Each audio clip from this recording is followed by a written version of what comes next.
जय गुरुदेव। प्रेमी भाई बहनों,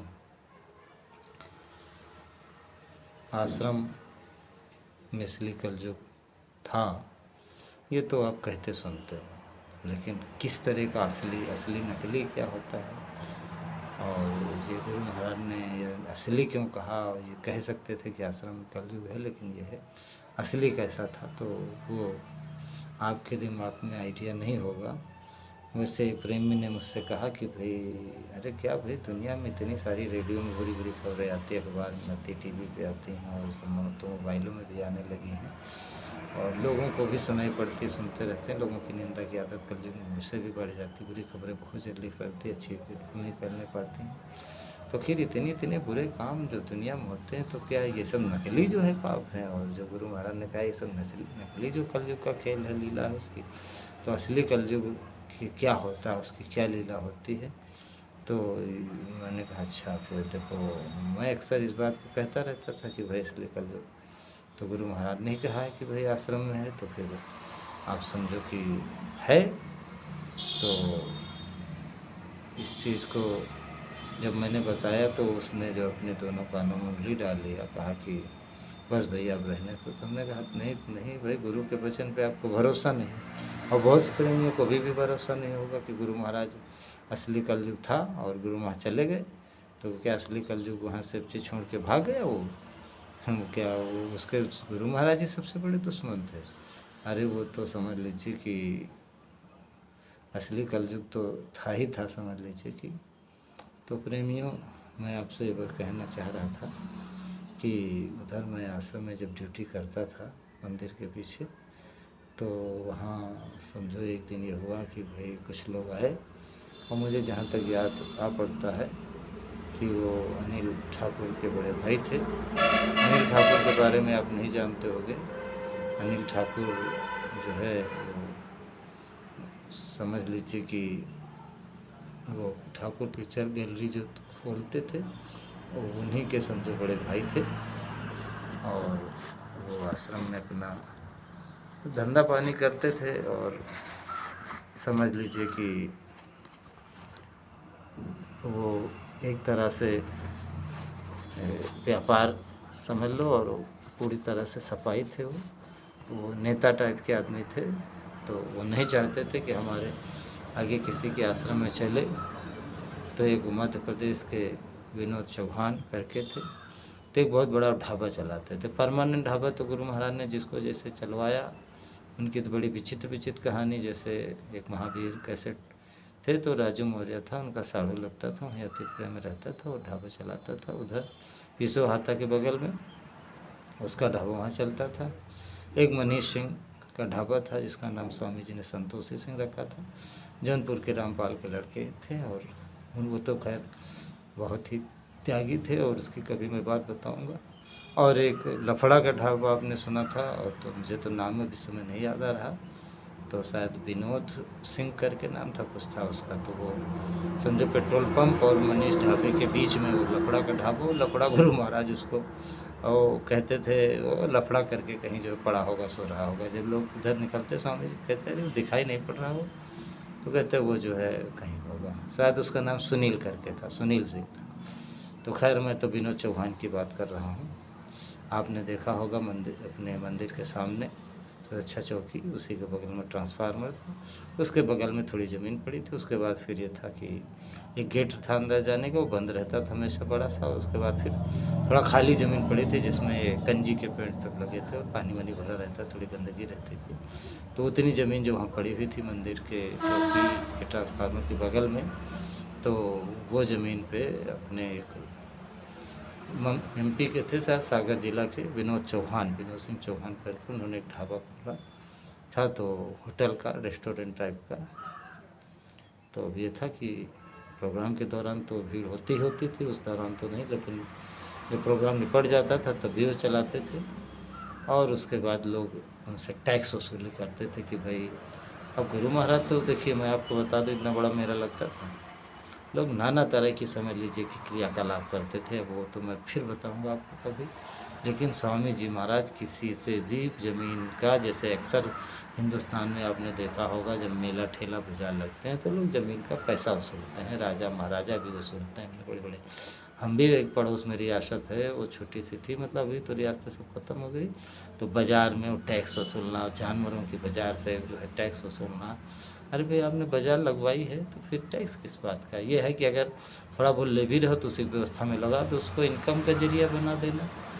अभी तो जैसे अच्छा व्यवस्था के लोगों ने, अभी तो बहुत ही स्थिति खराब है। खैर, वो जो है, अब आप समझो एक संत के दरबार में तो गुरु महाराज ने तो कभी लिया नहीं ज़मीन का पैसा। यहाँ तक कि स्वामी जी पानी भी सबको फ्री उपलब्ध कराते थे भाई, जो मेला में दुकान लगाए हैं गुरु भाई भी थे, और बिजली भी फ्री ही उनको मिलती थी। और वो भले कुछ चढ़ा दें मंदिर में, कहीं पे दे दें, वो बात अलग है। और या गुरु भाइयों को कोई दुकान लगाए तो कुछ है जो सुरक्षा वाले रहते हैं उनको खिला दें। लेकिन यह गुरु महाराज की तरफ से तो सख्त आदेश था कि भाई मेले में जो दुकानदार हैं इनको आप पानी तो दोगे ही, भोजन तो भंडारे में कहीं भी जाके दुनिया कोई खाए, वो दुकानदार भी खाएंगे, और सब कुछ फ्री ही था एक तरह से। लेकिन लोग क्या करते थे उनके साथ, और उसका भी प्रूफ मैं किसी दिन आपको दूंगा, प्रूफ सहित दूंगा उसका।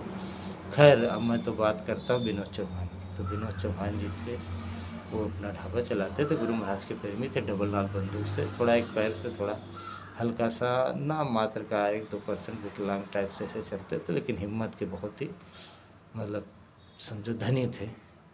तो खैर, अब लोग क्या स्वामी जी को पट्टी पढ़ाए थे, संत महात्माओं का तो मानव स्वभाव नहीं होता, ईश्वरी स्वभाव होता है। वो देख रहे हैं कि मेरे साथ चंटाई में लगे, चमचागिरी में लगे, चालाकी में लगे। लेकिन अब यह है कि अच्छे आदमी जब नहीं मिलते, महात्मा भाई तो कहते थे कि भाई अच्छे लोग, हमने बहुत सारे ऐसे प्रेमी थे जो गांव में अपना घुमा करते थे, आवारा की तरह उठाईगिरी करते थे, जमींदार थे, ठाकुर थे। हमने कहा भाई यहीं पे नेतागिरी, आवारागिरी करना है तो गुरु महाराज के यहाँ चलो, कम से कम जो सतयुगी व्यवस्था लाने में गुरु महाराज लगे हुए हैं, तन मन धन से जीवन बचाने में, कलयुग सतयुग की टक्कर से, तो वही योगदान दो। लेकिन अभी लोगों को क्या था कि सब ये सब चीज़ें, वहाँ गुरु की सेवा, नसीब, प्रारब्ध, और फिर मन कहाँ साथ देता है, मन तो जो है उल्टा ही करता है। और चंट चालाक लोग जो वहाँ गए तो वो तो उल्टा, वो भी वहाँ उल्टा कर रहे थे। तो खैर, गुरु महाराज का मतलब है महात्मा बुरे लोगों से भी काम लेते हैं। तो अब जब काम ही ले रहे थे उन लोगों से, पूरी ज़िंदगी काम लिया, लेकिन अब यह है, वो स्वामी जी भी जानते थे कि अच्छे लोग आएंगे नहीं, बुरे लोग आएंगे, तो काम हमको इन्हीं से लेना है, तो फिर इनके मन के कुछ करना ही पड़ेगा, नहीं तो भी। तो यह है कि स्वामी जी महाराज हालांकि कभी कुछ ऐसा नहीं कि, अब ये है कि उनको जो साथ वाले उनको भी ठेस न लगे कि देखो हमारे गुरु महाराज कोई बात ही नहीं मानते, और जो और किसी के पास भी न समझो कि उसको भी ठेस न लगे क्योंकि गलत नहीं कर रहा था महात्मा उसके साथ, ऐसा तो कुछ करेंगे नहीं। तो गुरु महाराज बड़ी उपापोक स्थिति में रहे, साफ साफ कैसे कह देते, दिल कैसे तोड़ देते, न साथ वालों का न दूसरे का। तो गुरु, इसलिए महाराज जी कहते हैं कि गुरु महाराज गाभिन बात बोलते थे। अब ये कह दिया, अब किसी को बुरा भी लग सकता करे। अब जो महाराज जी को नहीं मानता है और विरोधी है, या मानता भी है, लेकिन अब गुरु को थोड़ा उससे, गुरु में कोई दोष देखने वाली बात है कि कोई दोष देखने वाली बात नहीं है, महात्माओं की परिस्थिति बस वो जो है ये समझो एक हिसाब से बड़ाई है गुरु महाराज की कि वो गाभिन बात बोलते थे। भाई क्या करें, अब महाराज जी है कि भाई अब ठीक है, अब तो अब संगत इकट्ठा की गई, लेकिन फिर भी गुरु महाराज के जब लोग नहीं हुए तो अब हमारे कहाँ होंगे। अब नए प्रेमी तो उनके लिए तन मन धन न्यौछावर करेंगे, तो पुराने का होंगे, तो इसलिए खोल के कह देते हैं। और नए तो फिर प्रेमी अब शुद्ध ही होंगे, क्योंकि वो जो गुरु महाराज के पार नहीं हुए चंटाई चालाकी की वजह से, किसी कारण से, वो जो दूसरे शरीर में आते हैं महात्मा उसका वो स्वभाव बदल करके जो है फिर से पैदा करते हैं बिल्कुल, तो वो चीज़ निकाल देते हैं उस स्वभाव में, वो हटवा दी जाती। क्योंकि आपके रामायण में लिखा, जब जीवात्मा डाली जाती है मनुष्य शरीर में तो उसके साथ 4 चीज़ें लगा दी जाती हैं। लिखा है कि यानी कि फिरत सदा माया कर प्रेरा, काल कर्म स्वभाव गुण घेरा। यानी कि काल, कर्म और स्वभाव और गुण, ये जो है काल तो लगा ही हुआ, कितने समय से हमको आना है, धरती पे आए जाना है, कर्म लगे, कितने कर्मों का जो है भंडार लेके आए भोगने के लिए, नए कितने बनेंगे, तो ये नए तो फिर वो तो एक अलग बात, लेकिन कितना भोगेंगे जीवन में, कोटा कितना है, समय का कोटा और काल का कोटा, काल मैंने समय, और कर्म का कोटा, और स्वभाव मेरा कैसा रहेगा। कहते स्वभाव महात्माओं की बड़ी दया होती है, बड़ी दया मैंने बड़ी गरीबी, बड़ी समझो अपमान, बड़ी निंदा, बड़ा समझो बीमारी, और इस तरह से बड़ा दुख तो फिर समझ लीजिए कि ये गुरु की दया। तो कहीं स्वभाव बदलते नहीं, स्वभाव तो बदलता नहीं किसी का। कहते हैं ना नीम कहीं कड़वी से मीठी हो जाएगी। तो काल कर्म स्वभाव और गुण, जो गुण का मतलब है कि ये नहीं कि अनपढ़ है पढ़ा लिखा हो गया और गंदा है तो सब भी हो गया, ये तो सब भौतिक गुण है। यहाँ महात्मा चूँकि आध्यात्मिक बात करते हैं, आध्यात्मिक विज्ञान की बात करते हैं, तो आध्यात्मिक मतलब वो सतोगुणी तमोगुणी रजोगुणी है, तो रहेगा तो वही, भले वो क्षणिक जो है रूप से जो है गुण सतोगुणी तो रजोगुणी हो जाए तमोगुणी हो जाए, लेकिन जिसका जो जो जो परसेंट तमोगुण सतोगुण का जो मिक्स बनाया गया है उस हिसाब से रहेगा। तो चार चीज़ें रहती हैं। तो मैं आपको बता रहा था कि अब लोग जो है उनके साथ गुरु महाराज के साथ पकड़ा भी क्या करते, उन्हीं लोगों के साथ गुरु महाराज ने काम लिया, लेकिन उनकी बात कैसे जो है तोड़ दें, अब वो जानते कि इनका स्वभाव बदलेंगे नहीं। तो महाराज जी तो खैर गाभिन बात नहीं कहते, एकदम खुली बात कह देते हैं। तो गुरु महाराज जो है फिर इसी तरह का एक वाक़या मैं आपको बता रहा हूँ कि मैं मंदिर के पीछे सेवा करता था और लगभग स्वामी जी आ ही जाते थे शाम को। मेरी तो 9 बजे ड्यूटी थी, स्वामी जी कभी पहले आ जाते थे कभी बाद में भी आते थे, उनकी मौज के अनुसार। मौसम जो भी उनकी मौज हो, मौसम तो क्या खैर। अब ये है, आप समझो कि ड्यूटी हो रही थी, यहाँ तक कि मुझे याद है कि हम लोग तो भोजन स्वामी जी जब करने लगते थे उसी समय हम लोग भी कर लेते थे। अब भाई स्वामी जी घूम रहे हैं, कभी किसी बुला लें खाना, तो ये है कि 11 बजे स्वामी जी भी अक्सर सब संगत के बाद 11 के बाद ही 1-2 रोटी जो भी पराठा जो भी कुछ खाना था उसके बाद हम लोग भी उसी समय कर लेते थे। हम अपनी फ़िलहाल बात कर रहे हैं, और चूँकि अब दूसरे बड़े दूर दूर पे थे, क्या कर रहे हैं क्या नहीं कर रहे हैं बस दिख रहे हैं, हाँ भाई घूम रहे हैं नहीं घूम रहे हैं फ़िलहाल ये ठीक है, तो दूसरे को कोई ध्यान नहीं। मतलब ध्यान तो है कि भाई सुरक्षा कर रहे हैं, सहयोगी हैं, सबका साथ होना चाहिए, गफलत में रहे तो दूसरा रहे, लेकिन फिर भी ये कि उसकी व्यक्तिगत रुचियों उस पर सब चीज़ों पे कोई मतलब ध्यान नहीं, कोई मतलब नहीं। फिर तो आदेश हो गया, खरे स्वामी जी का आदेश है तुमको वहाँ चलना है। तो भाई कहाँ चलना है भाई? बोले थाने चलना है। थाने क्या करने चलना है? अरे तो गुरु महाराज का आदेश है चलो। तो हमने कहा चलो भाई गुरु महाराज चलना है। तो मारुति जैन थी और अनिल ठाकुर के बड़े भाई थे शायद, वो हम बैठे और कुछ उस समय बाहर चौकी पे कुछ हमारे ज़िले के सेवादार थे, उसमें एक इधर रायबरेली में पड़ता है, इधर समझो कि उत्तर की तरफ एक सिंहपुर ब्लॉक है, और उसी के एक कुकहा गांव के राम हजूरी मौर्य थे, वो थे मुझे याद है। एक और भी लोग थे, अभी इनसे थोड़ा हमारा ज़्यादा लगा हो गया था। ये थोड़ा हमारे ये ब्लॉक के नज़दीक थे, उसी के पश्चिम में मेरा ब्लॉक था। तो अब ये है कि ये भी साथ में थे, 1-2 लोग और थे रायबरेली के सेवादार थे, 1-2 लोग अलग के भी सेवादार थे।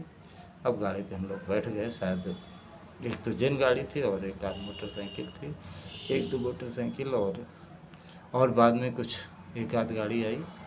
और जब थाना अपने आश्रम का हाईवे लगता था वहाँ हम लोग गए तो पता लगा थानेदार नहीं। और रास्ते में क्या बात हुई, रास्ते में लोगों ने हम लोगों को एक पट्टी पढ़ाई कि वो जो रहते कि सेवादार हैं, अब मैं तो अधिकारी हूँ और मेरा कहना करेंगे तो ठीक है भाई, अब सेवा कर रहे हैं। अब हालांकि गुरु महाराज के साथ थे, विद्रोह कर देते हैं, हमको नहीं झूठ बोलना ये करना है तो कर भी सकते थे परिस्थितियाँ, लेकिन वो गुरु महाराज ने लाने नहीं दी थी, क्योंकि अंतर की प्रार्थना मालिक ने सुनी।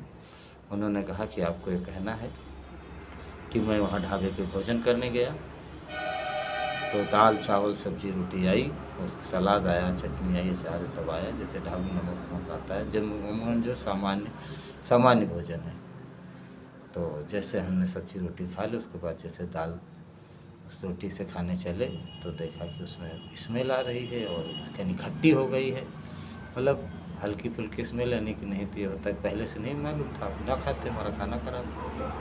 तो कहा कि भाई फिर जब हल्की फुल्की स्मेल और खट्टापन ज़्यादा था तो ये हमने कहा भाई तो दाल ख़राब है, आप हमको दाल दूसरी दीजिए या फिर समझिए कि इस दाल की जगह पे सब्जी ही दे दीजिए। तो उन लोगों ने कहा कि तुमको कहना कि गाली दिया, और बहुत उल्टी सीधी, जो हम आपको नहीं बता सकते कैसे ऐसे कहना तुमको गाली दिया, ये गाली दिया, माँ की दी, बहन की दी, ये सब दिया गाली, और बहुत अपमानित किया और मारने दौड़े, उसी में उसको मार भी दिया, घूसा और ये है वो है, और पैसे सब छीन लिए और उसके बाद भगा दिया मार के। तो हमने कहा कि भाई मैंने तो बचपन में पढ़ा था सांच बराबर तप नहीं, झूठ बराबर पाप, और जाके हृदय सांच है ताकि हृदय आप मैंने परमात्मा। तो शायद हो सकता है कि मैं ये पढ़ता था और इसको पढ़ता ही नहीं था, और कोशिश करता था कि भाई दुनिया में लोग बहुत तरह से तप और पुण्य अर्जित करने के लिए अपनी गलत सही कमाई खर्चा करते हैं, धन से खर्च करके, और तन भी लगाते हैं और मन भी लगाते हैं पूजा पाठ में, और पुण्य अर्जित करते हैं, तपस्या पुण्य अर्जित करते हैं। और सबसे बड़ा, जब कुछ खर्च नहीं लगना है, कुछ समय का भी नहीं नुकसान होना है, और जब सच ही बोलना सबसे बड़ा पुण्य है तो क्यों न बोला जाए। और परिस्थिति बस मान लो बचपना था, झूठ बोलना पड़ सकता था घर वालों की वजह से कि भाई हाँ, पिताजी ने कह दिया कि हाँ कह दो भाई नहीं है। अभी तो कह नहीं सकते पिताजी ने कहा है नहीं है, तो यही होगा कि भाई तो मूर्ख लड़का, ये भाई झूठ बोलना पड़ता था। तो यह फिर शाम को उस मालिक से प्रार्थना की जाती थी कि भाई मालिक जो मुझे झूठ ना बोलना पड़े, इसकी मैं माफ़ी मांगता हूँ। तो आज शायद हो सकता है वही हमारी सोच रही हो, वही यानी कि पालन जो कुछ हुआ जीवन में थोड़ा बहुत, उसी वजह से मालिक मिल गए हों, और मालिक मिल गए तो मालिक के दरबार में सेवा कर रहे हैं। तो क्या ये सेवा गुरु महाराज होगी कि जिसका पालन किया अब ये झूठ कैसे बोला जाए। और फिर कैसे इन लोगों का, मैंने बताया ना कि असली कलयुग इस तरह का था कि विद्रोह की भी हिम्मत नहीं थी, कि पता नहीं क्या उल्टा सीधा हम ही को जो है लपेट देते, या फिर यह है कि भगा देते, या कुछ भी क्या करते। खैर वो तो एक अलग बात थी। लेकिन अब मैं अंतर गुरु महाराज से पूछता था कि तो देखो क्या होता है, जब हम संकल्प पे दृढ़ हो जाते हैं, कोई ऐसी परिस्थिति बनती है गुरु के जुड़ने के बाद गुरु के दरबार में या दूर, तो फिर यह है गुरु उस समय परीक्षा भी होती है हमारी। अब जब हम ही परीक्षा नहीं देंगे तो गुरु क्या परीक्षा हमारी देगा। कहने का मतलब है शुरू में तो हमने परीक्षा ले लिया, गुरु को विश्वास कर लिया, उसके बाद परिस्थितियाँ कठिन आ गई तो फिर क्यों फिर विश्वास तोड़ देते। गुरु समर्थ है कहने से मतलब नहीं होता। समर्थ माने फिर वो आपको रास्ते से आप नहीं भटक रहे हो, परिस्थिति कितनी भी विकट है फिर वो भटकने नहीं देंगे, चाहे आप कुछ भी हो जाए। तो ये होती है समर्थता उनकी।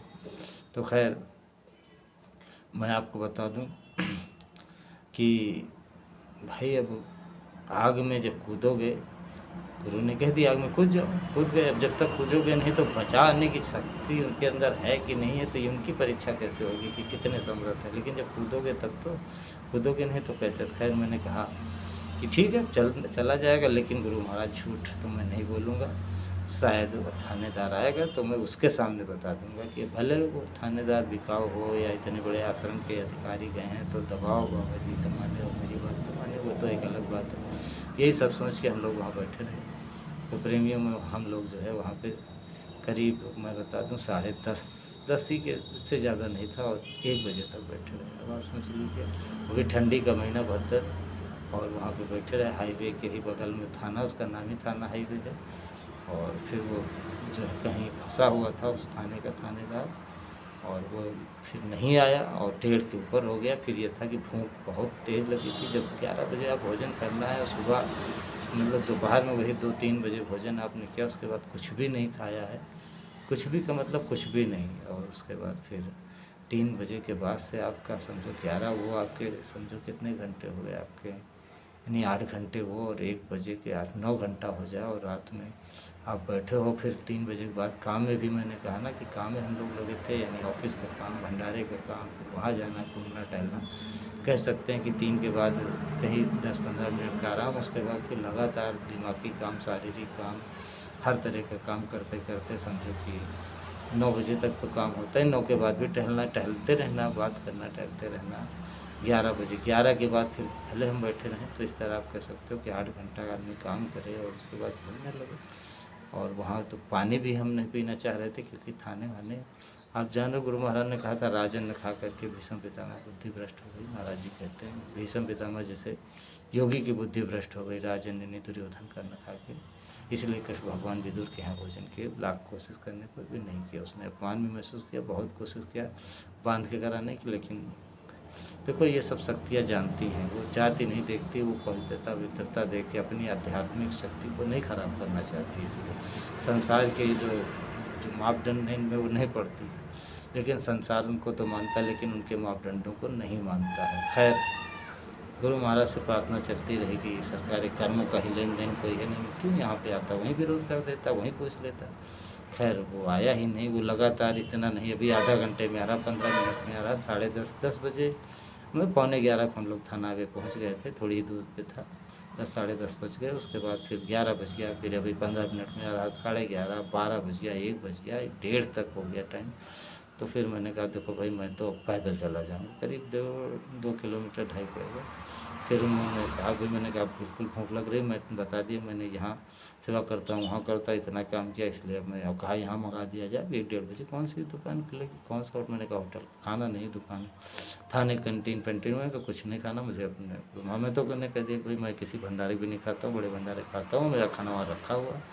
तो अभी है कि आदमी लेने जाए लौटे, तो इससे अच्छा कि भाई इसी को ले जाओ, दे जाओ, ठीक है। और भी लोग थे, तो मैं तो आए निकल, और लोग गए फंस वहाँ पे। और वो जो है अभी विमुक्तमा झेले काफ़ी दिन तक, मुझे था कई साल तक झेल रहे थे। अब क्या स्थिति नहीं, लेकिन फिर भी गुरु महाराज का शरीर छूटने के, ये 2011 के आसपास की बात होगी, 12 में गुरु महाराज के भंडारे के या ठंडी के सीज़न की बात है। अभी याद नहीं कि भंडारे पहले की, भंडारे के बाद की है। जहाँ तक भंडारे के पहले की बात है 2011 की, वही समझ लीजिए नवंबर, यानी कि ठंडी मतलब भर की शुरू हो गई थी। नवंबर, आधे नवंबर या नवंबर के एंड की बात समझ लीजिए, क्योंकि दिसंबर के शायद प्रथम, यानी वही 6 या 10 के आसपास भंडारा था। तो इस तरह जो है वो लगभग 15-20 नवंबर के आसपास की बात थी। तो आप समझ सकते हो कि 2011 15-20 नवंबर की बात हो। फिर उसके बाद 12 गया, फिर उसके बाद 13-14 गया। फिर भी मुझे पता लगा वो लोग बेचारे मथुरा में भी नहीं भी जाना चाहते, लेकिन मुकदमा की वजह से झेल रहे हैं। तो खैर लोग इतने पर भी नहीं माने। क्या हुआ क्या नहीं हुआ हमसे मतलब नहीं था, क्योंकि मैदान से मुझे तो मैं अकेला था, और बाकी लोग जो गए थे वो बाहर जो सुरक्षा वाले थे उनको ले गए थे। खैर अब मुझे ले गए, लेने जाते तो मैं आपको सच्चाई कैसे बताता, नहीं तो बाहर बहुत सेवादार थे, उन्हीं को ले जाते तो गुरु महाराज के पास वालों को ज़्यादा कोई टच नहीं करता था। गुरु महाराज के सामने से ले जाओगे तो गुरु महाराज देखते थे कि पूछ भी सकते थे, तो थोड़ा डर तो था। लेकिन यह है कि लोग फिर भी जो है लोग, खैर गुरु महाराज ने कुछ क्या मौत थी नहीं बोले, और उनके साथ इस तरह का ही इतिहास बनवाना था। अंत में फिर जो है जब लौट आए हम, तो पता लगा कि ये लोग वहाँ से आए थाना वाना करके। उसके बाद गुरु महाराज से अर्जी की है कि सरकार को देखो वहाँ पे दबंगई करता है, वो सेवा नहीं देता है, वो लोग वसूली करते थे। तो वो कहता था कि भाई देखो मैं कोई बंधी सेवा आपको नहीं दूंगा कि 1000 रुपये रोज दूँ, 500 रुपये रोज दूँ, मैं जैसी इनकम होगी ठीक है। ये ज़मीन PWD की है, फिर रोड साइड ज़मीन PWD की है, पड़ी हुई है। फिर मैं कोई भाई हूँ, 4 पैसे कमा रहा हूँ, सत्संगियों को यानी कि भोजन करवा रहा हूँ, यानी अच्छा भोजन करवा रहा हूँ। शुद्ध शाकाहारी लोगों को यहाँ जो आ रहे हैं, भाई वहाँ ढाबा गुरु महाराज न खुलवाते, भंडारे का भोजन लोगों को न अच्छा लगता है, या आपकी इच्छा है कि भाई हमको मटर पनीर की सब्ज़ी चाहिए। जो घूमने आए आश्रम या जो भी गुरु भाई हैं, बहुत तरह के गुरु भाई छोटे बड़े मिल गए, तो वो कहीं किसी गलत हाथ के मांसाहारी हाथ के मांसाहारी भोजन उसमें पका, उसमें की सब्जी दाल खा लेते, तो उनका परमार्थ बिगड़ता। तो गुरु महाराज ठीक था कि हाँ भाई खोले, और इनकम होगी तो मैं सेवा भी दूंगा, तो सेवा भी देता था। लेकिन वो लोग थे कि मतलब ज़बरदस्ती उसकी इनकम से ज़्यादा सेवा लेना चाहते थे। फिर वो कुछ लोग तो डर के देते थे, लेकिन वो डरता नहीं था। अब ये है कि जिसको गुरु महाराज ने ढाबा खुलवाया था उससे तो ये नहीं ले सकते थे। जैसे मनीष सिंह तो अकेला लड़का था, लेकिन गुरु महाराज ने उसको अपने आदेश दे के खुलवाया था। या बबलू भैया ढाबा जो पेट्रोल पंप के बगल में खोले थे, उनसे भी ज़बरदस्ती नहीं ले सकते थे, क्योंकि ज़बरदस्ती वो देंगे नहीं, बंद करवाने की हिम्मत नहीं थी। क्योंकि पूछेंगे भाई क्यों बंद कर दिया था बबलू, तो फिर स्वामी जी से बताएगा नहीं व्यक्ति कि भाई उन लोगों ने किया, तो उन वही बाहर कर दिए जाते। तो गुरु महाराज किसी मामले में बड़े सख्त भी थे। तो खैर इस तरह जैसे PCO हाथक बगल में जो महावीर मौर्य थे, उनका जो साड़ू था राजू मौर्य, वो खोले था। उससे वो भी अकेला ही था, ज़्यादा लंबा चौड़ा नहीं था, उससे भी इनकी जो है वो नहीं पड़ती थी। लेकिन जैसे कोई इस तरह का खोल लेता था तो उसको बहुत परेशान करते थे लोग, उनसे फ्री खाना खा लेना, और समझ लीजिए कि फिर वो अब कहने भी मतलब अब वो सब बातें नहीं, बस इतना आप समझ लो कि जो है उसको बहुत परेशान किया। एक तो थोड़ा बेचारा पैर से थोड़ा कमज़ोर था, बाकी हिम्मत से तो वो इतना हिम्मती था, कुछ देर से मुझे 2-4 आदमी मिल जाते तो फिर आश्रम का इतिहास हो जाता। बहुत हिम्मती था।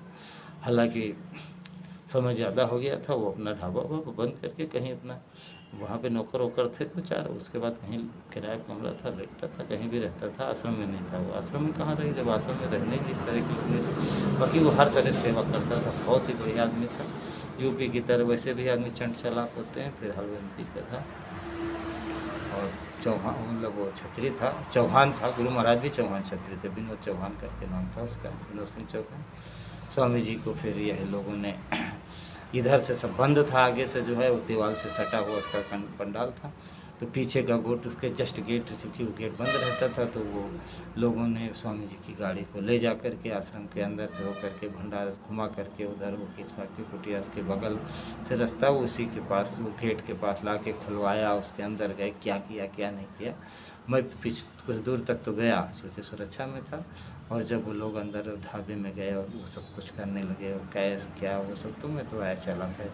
गुरु महाराज तो सब बिल्कुल मूक दर्शक की तरह देखते रहे, और इस तरह लोग जो है, अब आप कह सकते हो कि गुरु के सामने ही लोग पाठ करना और ये सब तरह की, थोड़ा आपको कष्ट भी होगा। गुरु महाराज सब देख रहे हैं, लेकिन अब गुरु महाराज की प्रेमियों इतनी बड़ी मजबूरी थी कि मैं आपको बता नहीं सकता। जो लोग रहते थे और करते थे, और स्वामी जी का तो मतलब था, देखो हम आपके लिए हो सकता है ये सब लूट और सब बड़ा अजीब लगे, लेकिन वो तो समर्थ थे, उनको पता था बेटा तुम इधर से लूटो, उधर से तो हम उसको दे ही देंगे, तुम कहाँ से लूटोगे, तुम्हारा हम घुमा फिरा करके ऐसे खर्च करवा के फिर उसके पास पहुँचा देंगे। तो गुरु महाराज के लिए तो सब खेल खिलौना था। ये स्वामी जी महाराज ने कहा, महात्मा जी ने कह दिया कि प्रारब्ध में मिलेगा। आदमी नहीं माना, दूसरे के खेत से चोरी किया तो फिर बाद में कहा तौल लेना, सब लोगों ने तौला, सबका बराबर निकला। तब उसको ये हुआ कि अरे मैंने तो चोरी किया था, लोगों का कम होता मेरा ज़्यादा होता। तो महात्मा जी ने कहा, बच्चा देखो पैर में कितने हमारी ठूंठियाँ गड़ी हुई हैं, तुम रात भर इधर करते रहे, तो मैं फिर रात भर उधर करता रहा। तो गुरु महाराज जो है समर्थ थे, इसलिए उनके लिए था कि ठीक है, उनका मतलब था कि किसी जीव किसी तरह आ गए हैं शरण में तो पड़े रहे, नहीं तो ये यहाँ जो आतंक मचा रहे, काश अगर ये गुरु महाराज के पास ये लोग ना होते और ये इन दुष्टों को अगर जो ना पकड़ते, तो दुनिया में जा कर के कितना आतंक फैलाते। यानी असली कलयुग को गुरु महाराज ने जो अपने घर में बुला करके जो है बैठा लिया था, भले उसको उसका नुकसान जो प्रेमी झेलते रहे, ये कहना चाहिए कर्मों का लेन देन अदा होता रहा, गुरु महाराज भी उसको झेलते रहे, लेकिन दुनिया के लोग उससे बच गए। नहीं तो अगर वो कहीं परमार्थ के या दूसरे रास्ते पर होते, पता नहीं प्रेमियों क्या क्या डाल सकते। इसकी कल्पना आपके बस की नहीं। ये है कि भजन करके आप थोड़ा बहुत फिर जान सकते हो, और जो आश्रम में तो आपको रहने का अनुभव होता, या फिर पहले तो भी इन सब बातों पे आपको विश्वास ही नहीं होगा कि असली कलयुग ये है कि निंदा वाला जो चक्र आता है कि अगर ना हो कि पाप ना लगे, तो हालांकि निंदा ज़रूरत पड़ने पर जो सच है एकदम 100% सच है, उसको कहना फिर निंदा नहीं होता, फिर तो तपस्या की तरह है। तो ज़रूरत तो मैं समझूंगा। और एक प्रेमी ने जैसे चैलेंज कर दिया कि भाई असली कलयुग कैसे, अब उसको तो मुझे याद नहीं हो कौन सा था, लेकिन कोई गुरभाई रहा होगा। कभी न कभी हो सकता है कि मेरी बातें उस तक जाएँ तो उसको याद आ जाए, मुझे तो नहीं याद आ रहा कोई था। तो मैंने सुनाया तो उसने तुरंत 1 मिनट नहीं सुन पाया, कान में उंगली डाल दी, क्योंकि ज़रूरत पड़ने पर मैं उसको भी सुना सकता हूँ असली कलयुग। और मुझे पक्का विश्वास है कि लोग कान में उंगली डाल देंगे, सुन नहीं पाएंगे, तो वो कलयुग वहाँ पे था प्रेमियों। तो इस तरह मैंने बता दी घटना किस तरह वहाँ लोग करते थे। तो प्रेमियों भी असली कलयुग गया नहीं, सतयुग आया नहीं, इसलिए आप जो है अपने परमार्थ को मत खराब करिए, और जो है उज्जैन जा कर के सत्संग जल में एक बार जरूर नहाइए, तभी जो है आपको सब बातें धीरे धीरे समझ में आएंगी। इन शब्दों के साथ मैं आपसे विदा लेता हूँ। जय गुरु।